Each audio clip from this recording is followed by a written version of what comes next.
Kasus Subang mengejutkan, parah.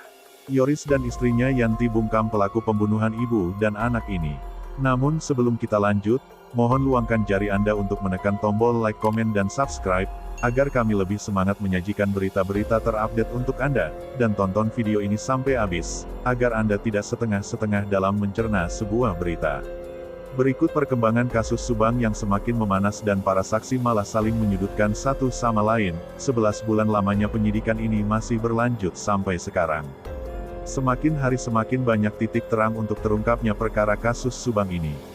Karena polisi akan segera mengungkapkan siapa tersangka dalam kasus pembunuhan ibu dan anak di Subang, Jawa Barat yang sudah 11 bulan lamanya.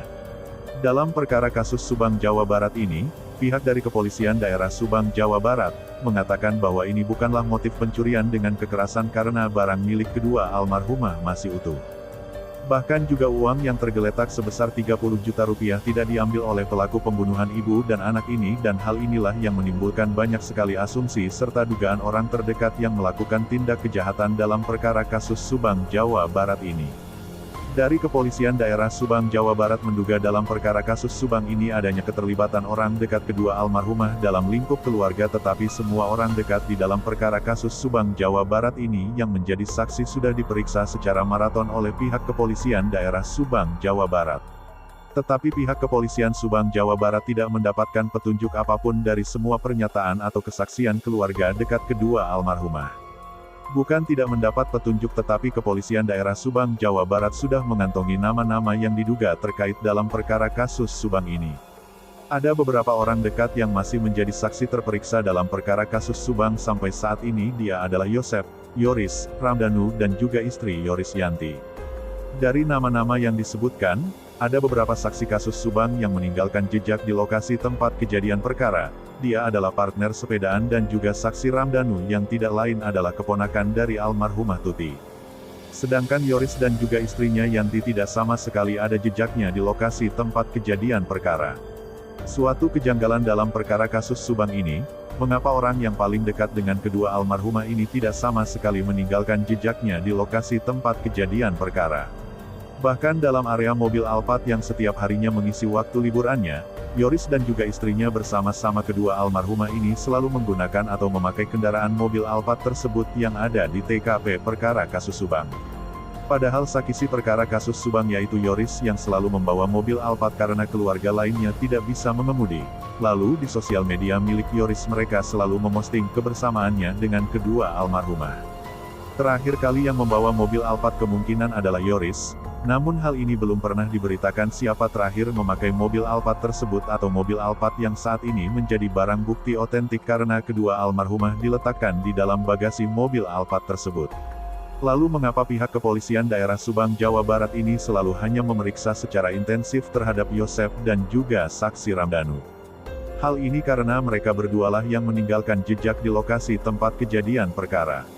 Bahkan juga Yosep dan juga saksi Ramdhanu ini dijenggongi oleh K9 saat itu. Sedangkan Ramdhanu digigit tangannya oleh K9 kala itu. Dan mengapa Yoris beserta istrinya jarang sekali diperiksa karena mereka berdua tidak ada meninggalkan jejak sama sekali di lokasi tempat kejadian perkara. Setelah melakukan pemeriksaan yang cukup lama untuk yang sidik jari di tempat kejadian perkara yang ditemukan tim Inafis dengan waktu kejadian meninggalnya kedua almarhumah, ternyata sidik jari Yosep dan juga DNA Ramdhanu tidak cocok dengan waktu kejadian meninggalnya kedua almarhumah. Bahkan juga tidak cocok dengan jam-jam kejadian, dan hal inilah yang membuat Kepolisian Daerah Subang, Jawa Barat semakin bingung mengapa sidik jari yang ditemukan tidak sama sekali sinkron dengan waktu kejadian.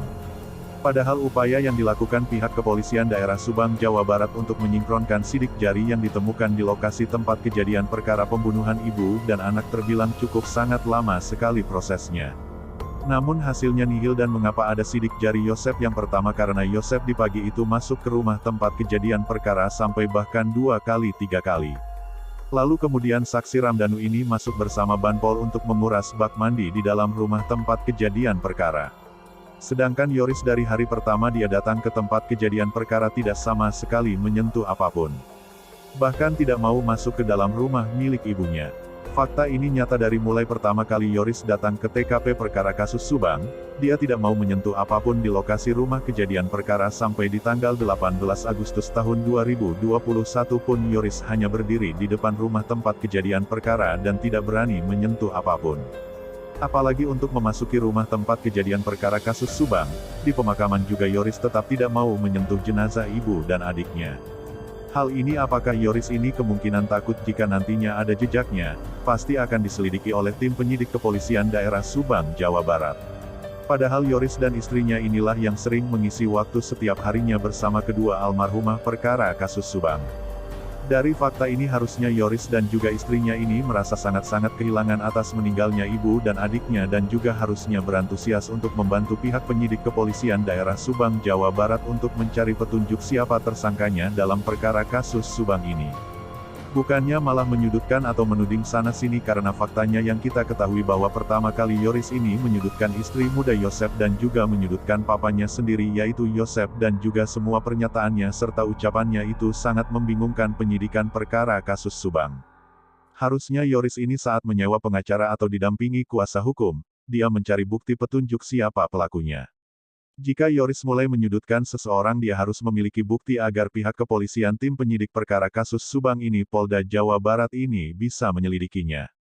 Bahkan sampai saat ini, Yoris seperti menutupi dan tidak ingin perkara ini terungkap siapa pelaku dalam perkara Subang ini.